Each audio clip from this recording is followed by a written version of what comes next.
अगर मैं आपसे कहूं कि बिना मीठा कंट्रोल के ही आप अपनी शुगर को कंट्रोल में रख सकते हैं, रोटी भी खाइए, चावल भी खाइए, फ्रूट्स भी चलेंगे, लेकिन बस इनके साथ आपको 3 रूल्स फॉलो करने होंगे। आज मैं आपको वही 3 रूल्स बताने वाला हूं जिनसे आपकी ब्लड शुगर कंट्रोल में रहेगी।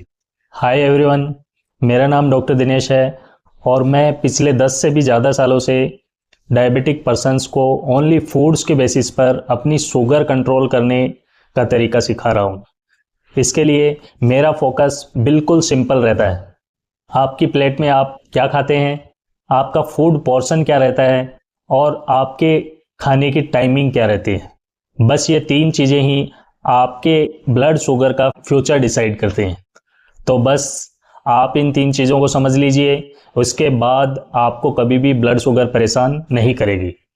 डायबिटीज में जितना ये जानना ज़रूरी है कि क्या ना खाएं, उससे भी कहीं ज़्यादा ये जानना ज़रूरी है कि क्या खाएं और कैसे खाएं। हमें अपनी प्लेट को रेस्ट्रिक्ट नहीं करना है, बल्कि उसे बैलेंस करना है। तो चलिए सबसे पहले बात करते हैं रूल नंबर 1 की, जो कि है प्लेट एंड पोर्शन। पहले रूल में हम बात करेंगे कि हमें क्या खाना है और कितना खाना है। देखिए, किसी अनाज को जितना ज़्यादा पीस कर, रिफाइन करके, छान करके तैयार किया जाता है, वह अनाज हमारी बॉडी के अंदर उतनी ही जल्दी डाइजेस्ट होता है और ब्लड में जल्दी ग्लूकोज का लेवल बढ़ाता है। जैसे कि मैदा और फाइन सूजी, या फिर इसी तरह से तैयार किए हुए काफ़ी सारे आटे जो होते हैं, अलग अलग रिफाइंड प्रोसेस के थ्रू तैयार किए हुए, ये हमारी बॉडी के अंदर जल्दी डाइजेस्ट होते हैं और ब्लड के अंदर बड़ी तेज़ी से ग्लूकोज का लेवल बढ़ाते हैं। इसका उल्टा जब आप होल फूड या फिर कम रिफाइन किए हुई चीज़ों को यूज़ करते हैं, तो ये आपकी बॉडी के अंदर स्लोली डाइजेस्ट होते हैं और ब्लड के अंदर धीरे धीरे ग्लूकोज को रिलीज करते हैं, जिसकी वजह से ब्लड शुगर का लेवल एकदम से नहीं बढ़ता है। जैसे कि होल व्हीट का आटा, दलिया, जौ या जई, ओट्स, ये सारी चीज़ें फाइबर से बहुत ज़्यादा रिच होती हैं और स्लोली बॉडी के अंदर डाइजेस्ट होती हैं, जिसकी वजह से बॉडी में ग्लूकोज का लेवल एकदम से स्पाइक नहीं करता है। स्लो डाइजेशन के कारण बॉडी के लिए ब्लड ग्लूकोज को मैनेज करना आसान हो जाता है। अब अगर प्रैक्टिकल ज़िंदगी की बात करें, तो अगर आप घर में आटे की रोटी बना रहे हैं तो कोशिश करें कि आटा होल व्हीट का आटा काम में लें, या फिर इसके अंदर अलग से भूसी ऐड कर लें, जिससे इसका फाइबर कंटेंट बढ़ जाए। या फिर आप चाहें तो आपके आटे के अंदर मिलेट्स का आटा भी मिक्स कर सकते हैं, जैसे कि बाजरे का आटा, जौ का आटा, रागी का आटा। ये सभी मिक्स करके आप एक प्रॉपर फाइबर युक्त आटा तैयार कर सकते हैं। और अगर आपको खाने में उपमा पसंद है तो सूजी की जगह दलिया ट्राई कीजिए। और चावल को आप कंप्लीटली बंद मत कीजिए, बल्कि चावल खाने का तरीका चेंज कर दीजिए। या तो चावल को आप पहले बॉईल करके इसका पानी निकाल दीजिए, या फिर लॉन्ग ग्रेन बासमती या फिर लंबे वाले जो बासमती चावल होते हैं उनका यूटिलाइजेशन कीजिए। चावल का पोर्शन आधा कप या फिर 3/4 कप आप ले सकते हैं, इससे ज़्यादा चावल को मत बढ़ाइए। याद रखिए, स्टिकी चिपचिपे वाले जो चावल होते हैं, थोड़े मोटे लोअर क्वालिटी के जो चावल होते हैं, यह ज़्यादा शुगर बढ़ाते हैं, इसलिए इनसे आपको बचना चाहिए। इसी तरह से खाने के अंदर पेयरिंग बहुत काम की चीज़ है। अगर आप शुगर को प्रोटीन्स जैसे कि दाल, चना, राजमा, पनीर या फिर फाइबर जैसे कि हरी सब्जियां और सलाद के साथ पेयर करते हैं, तो इससे बॉडी के अंदर शुगर का एब्जॉर्प्शन स्लो हो जाता है, जिससे बॉडी को ब्लड ग्लूकोज मैनेज करने के अंदर हेल्प मिलती है। अगर आप इसके ऊपर 1 चम्मच हेल्दी फैट जैसे कि देसी घी या फिर ऑलिव ऑयल या कुछ नट्स जैसे कि मूंगफली, अखरोट, बादाम, ये चीज़ें ऐड करते हैं, तो ये हेल्दी फैट की फॉर्म में आपके डाइजेशन को स्लो करते हैं। ज़्यादा कंफ्यूज मत होइए और एक सीधा सिंपल सा आइडिया याद रखिए कि आपके खाने की प्लेट का आधा हिस्सा नॉन स्टार्ची वेजिटेबल्स जैसे कि टिंडा, तोरी, लौकी, भिंडी, गाजर, खीरा जैसे सलाद की फॉर्म में हो। 1/4 प्लेट आपकी होनी चाहिए प्रोटीन के पोर्शन की, जिसमें आप दाल, चना, राजमा, एग, फिश, पनीर, इन सभी चीज़ों को रख सकते हैं। और बचा हुआ 1/4 प्लेट जो है वो होना चाहिए कार्बोहाइड्रेट का, जिसमें आप रोटी या फिर चावल ले सकते हैं। ध्यान रखिए, रोटी या चावल में से आपको एक ही चीज़ लेनी है, इन्हें कभी भी ऐड करके मत लीजिए, क्योंकि जब कार्बोहाइड्रेट का अमाउंट आप ज़्यादा लेंगे तो एक साथ शुगर में स्पाइक होगा। इसलिए कोशिश कीजिए कि जब आप रोटी लें तो चावल न लें, और चावल लें तो आप रोटी न लें। और इस फुल प्लेट के साथ थोड़ा सा हेल्दी फैट भी लेना बहुत ज़रूरी है। अगर आप इन चीज़ों को ध्यान में रखते हैं तो आप ऑब्जर्व करेंगे कि धीरे धीरे आपका ब्लड शुगर नॉर्मल रेंज की तरफ मैनेज होने लगेगा। इन सब चीज़ों के अलावा मैं ज़्यादा इम्पोर्टेंट ये मानता हूँ कि आपको आपकी ग्लूकोज की रेगुलर मॉनिटरिंग करनी चाहिए। ग्लूकोज मॉनिटरिंग बहुत ही इम्पोर्टेंट फैक्टर है। इसके लिए आप चाहें तो CGM यानी कि कंटिन्यूअस ग्लूकोज मॉनिटरिंग आजकल आते हैं, उनको आप यूज़ कर सकते हैं, जो रेगुलरली आपकी ग्लूकोज की मॉनिटरिंग करके आपको ग्लूकोज का आइडिया, आपके बॉडी के अंदर क्या चल रहा है उसका आइडिया आपको देते रहते हैं। या फिर आप ग्लूकोमीटर का भी यूज़ कर सकते हैं, बट कोशिश कीजिए कि आप अपनी ग्लूकोज का लेवल रेगुलरली मॉनिटर करें। यकीन मानिए, अपनी शुगर को सही तरीके से ट्रैक करना बैठे बैठे गैस करने से कहीं ज़्यादा बेहतर है, क्योंकि यही आपको आपके अंदर की एक्चुअल पिक्चर दिखाती है। मान लीजिए आपने एक दिन 3/4 कप चावल खाए, आपने पोस्ट मील ग्लूकोज चेक किया, आपका शुगर नॉर्मल आया, तो ये बहुत अच्छी बात है। अब अगले दिन आप आधा कप ही चावल खाइए और देखिए कि आपकी ग्लूकोज के अंदर सुधार होता है या नहीं। सब कुछ अपने पास लिख कर रखिए, ताकि आपको पता रहे कि कौन सी चीज़ आपकी बॉडी के अंदर किस हिसाब से ग्लूकोज को बढ़ा रही है, या फिर आपकी बॉडी किस चीज़ के लिए कितनी क्वांटिटी पर किस तरह से रिएक्ट कर रही है, ये आपको आइडिया रहे। तो दोस्तों, रूल नंबर 1 का सिंपल सा सार है, जितनी कम रिफाइंड चीज़ें आप खाएंगे उतनी ही आपके लिए बेहतर होंगी। खाने की चीज़ों को सही तरीके से पेयर कीजिए और पोर्शन कंट्रोल कीजिए। शुगर की रेगुलर मॉनिटरिंग कीजिए। 7 दिन तक लगातार अपनी बिफोर एंड आफ्टर मील वाली रीडिंग्स को आप नोट कीजिए। आप देखेंगे कि धीरे धीरे आपके पोस्ट मील नंबर्स जो हैं वो हेल्दी रेंज के अंदर आते हुए नजर आएंगे। चलिए अब बात करते हैं रूल नंबर 2 की, जिसमें मैं आपको एग्जैक्ट पोर्शंस और रोज आप क्या खा सकते हैं इसका एक प्रॉपर फ्रेमवर्क बताऊंगा। तो रूल नंबर 2 है carbohydrate budget and timing.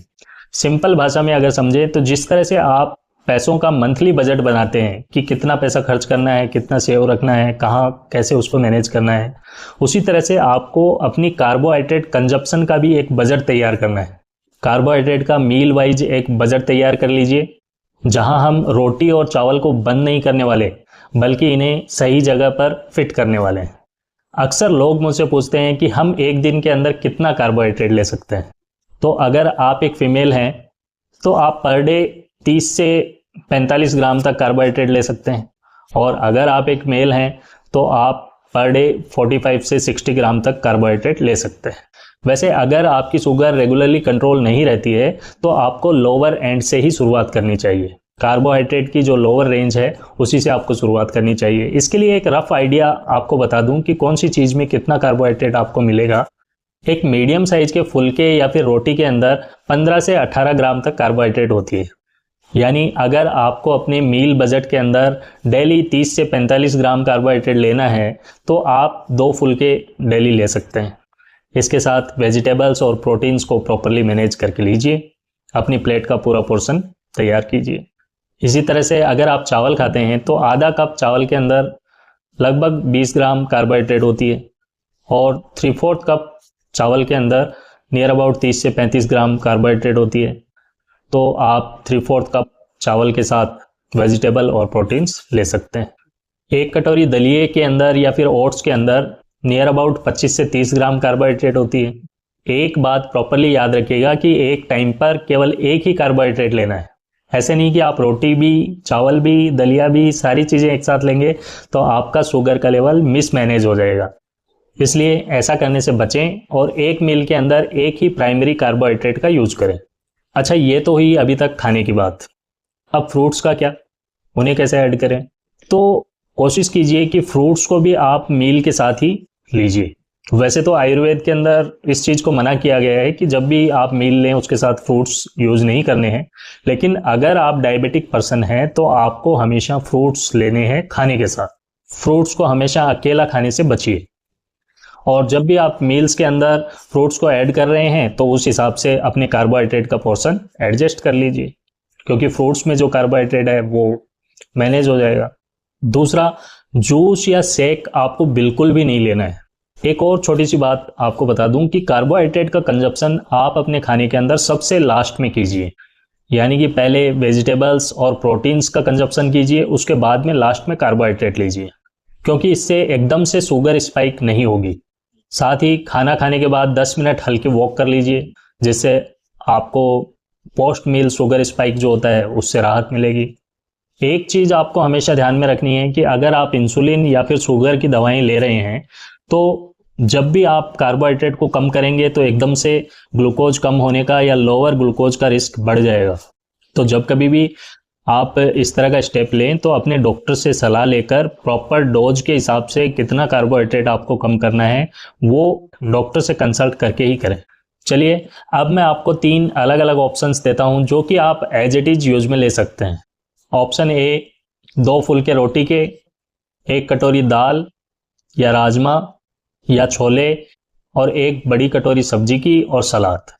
Option B के तौर पे आप काम में ले सकते हैं आधा से 3/4 कप चावल, दाल 1 कटोरी या फिर राजमा ले सकते हैं, छोला ले सकते हैं। अगर आप नॉन वेजिटेरियन हैं तो फिश, साथ ही 1 बड़ी कटोरी वेजिटेबल्स की और सलाद। तीसरा ऑप्शन है 1 कटोरी दलिया या ओट्स के साथ पनीर या अंडा और 1 बड़ी कटोरी सब्जी। तो इन 3 में से आपको जो भी पसंद है वो आप चूज करके यूज में ले सकते हैं। अब हम बात करते हैं रूल नंबर 3 की। क्या आप जानते हैं कि आपको अपने हर मील के अंदर प्रोटीन की कितनी मात्रा लेनी चाहिए? कितना प्रोटीन हमारे लिए जरूरी है और डायबिटिक्स के लिए ये कितना इंपॉर्टेंट है? दोस्तों, डायबिटीज के अंदर लोग अक्सर प्रोटीन्स को अंडर एस्टिमेट कर देते हैं। तीसरा हमारा जो रूल है वो यही है कि प्रोटीन इन एवरी मील, हर मील के अंदर हमें प्रोटीन लेना है, क्योंकि प्रोटीन ही वह चीज है जो कि आपके पोस्ट मील स्पाइक को कंट्रोल करने में मदद करती है। इसको समझना है तो देखिए, प्रोटीन जो है ये आपके स्टमक को, पेट को काफी देर तक भर कर रखती है, जिससे डाइजेशन स्लो होता है। और साथ ही प्रोटीन्स हमारी मसल्स को भी प्रोटेक्ट करती हैं, जिससे ग्लूकोज का अच्छा यूटिलाइजेशन हो पाता है। एक आम आदमी को दिन में 1 से 1.2 ग्राम प्रोटीन पर केजी बॉडी वेट के हिसाब से लेना चाहिए। यानी कि अगर आपका वेट 70 केजी है तो आपको डेली 70 से 80 ग्राम प्रोटीन लेनी चाहिए। एक साथ नहीं लेनी है, इसको डिवाइडेड मील्स की फॉर्म में लेनी है। 3 मील अगर आप ले रहे हैं तो तीनों मील्स के अंदर इसको डिवाइड करके लीजिए। अब प्रोटीन किस में कितना है इसका आइडिया, थोड़ा रफ आइडिया आपको देता हूं कि 1 अंडा अगर आप खाते हैं तो उसके अंदर 6 ग्राम प्रोटीन होती है। 100 ग्राम पनीर के अंदर 18 से 20 ग्राम प्रोटीन होती है। 1 कटोरी दाल के अंदर 8 से 10 ग्राम प्रोटीन, और वहीं 1 कटोरी अगर आप राजमा या छोले खा रहे हैं तो 10 से 12 ग्राम प्रोटीन इनके अंदर होती है।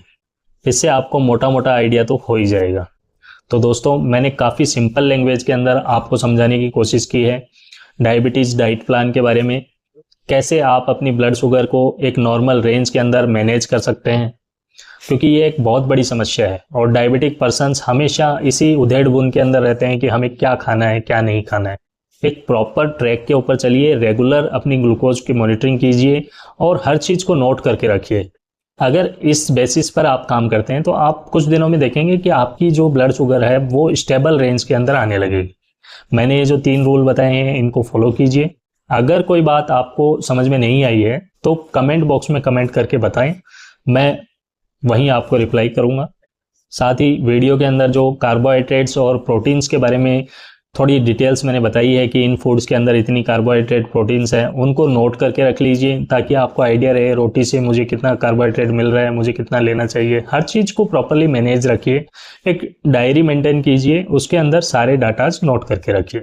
इसी के साथ आज के वीडियो को यहीं ख़त्म करते हैं। मिलते हैं नेक्स्ट वीडियो में एक नए टॉपिक के साथ। तब तक ध्यान रखिए अपना और अपनों का, स्वस्थ रहिए, हंसते रहिए। धन्यवाद।